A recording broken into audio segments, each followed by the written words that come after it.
Hey there, how's it going? Hope you're enjoying your day. I know I certainly am, just going about the place doing stuff, important things. I hear that you're quite interested in learning about Microsoft PowerPoint. You use it for presentations, and as the presenter, I love presentations.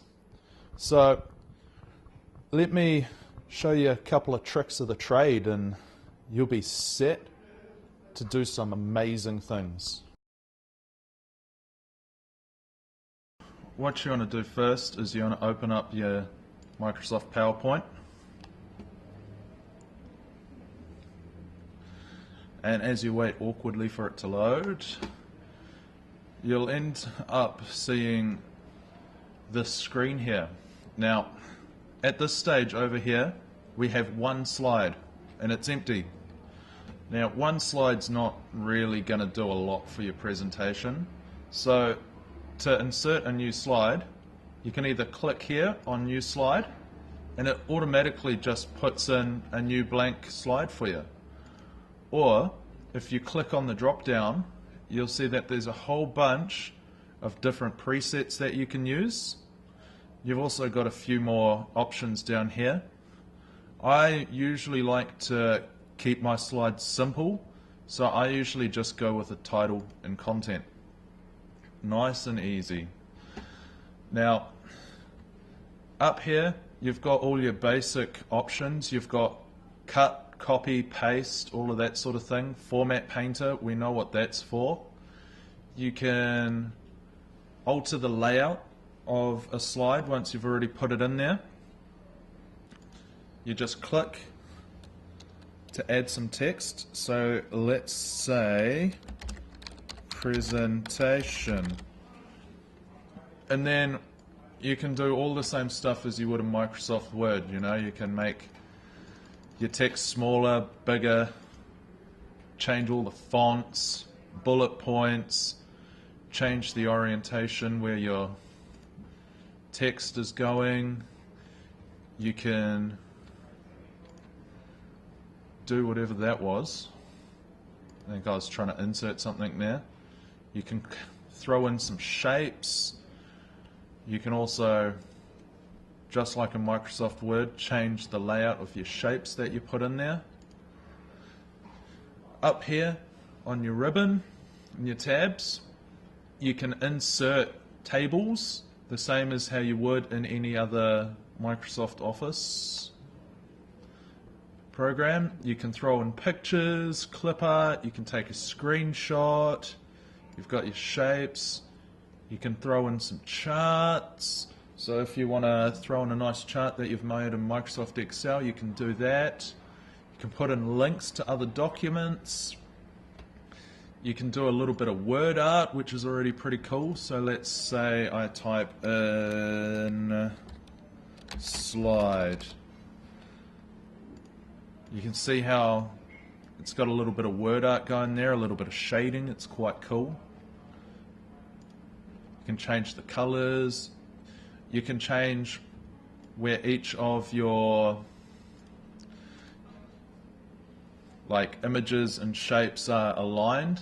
So let's say I wanted the text at the back. I'd highlight the text and just center back. Or if I wanted to bring it back again to the front, bring to front. So there's all sorts of ways that you can organize your stuff. Now this is where your slideshow can get quite interesting.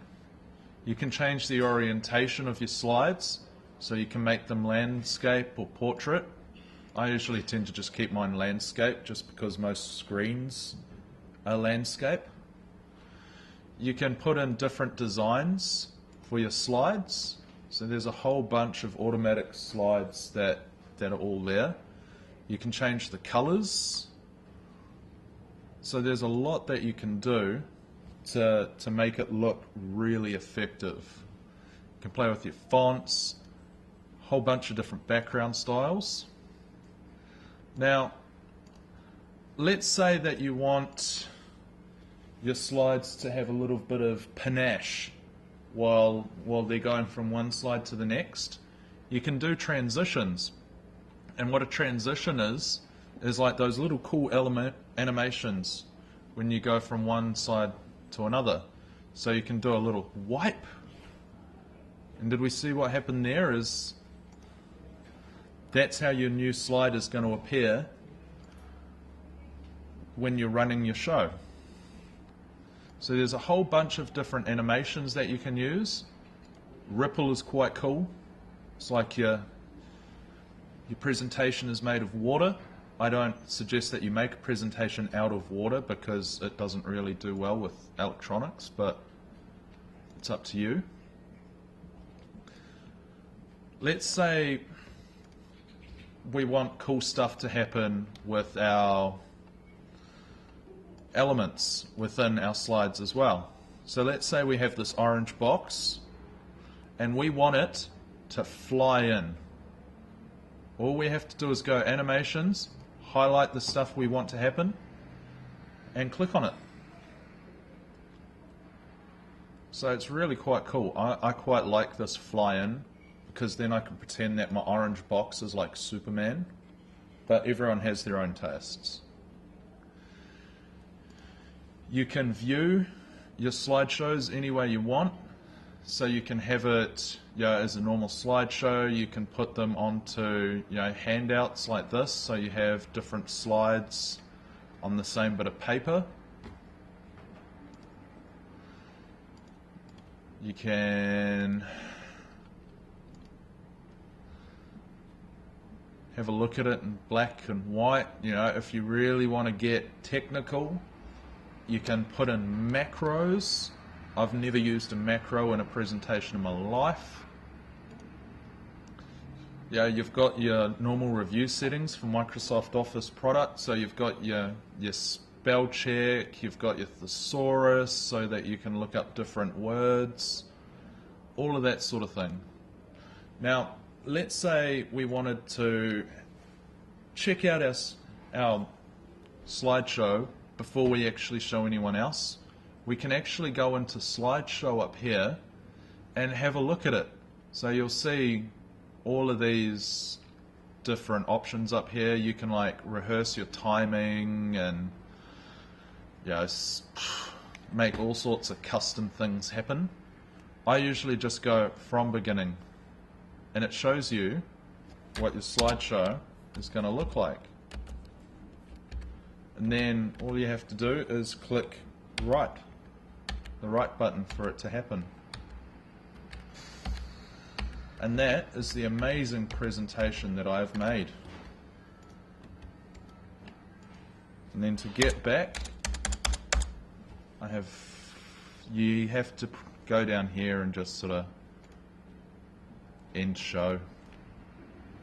So that is about all of the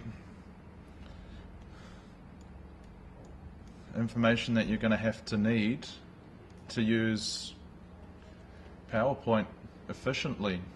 You save it in the same way that you'd save any other document. Make sure that you save it in a well-named folder with a proper name so you know what it is when you open it up again. And good luck. Go have a play, make a practice presentation, just about anything that you want, and just play around with all of the different settings and different ways of transitioning new material into your presentation. Good luck, team.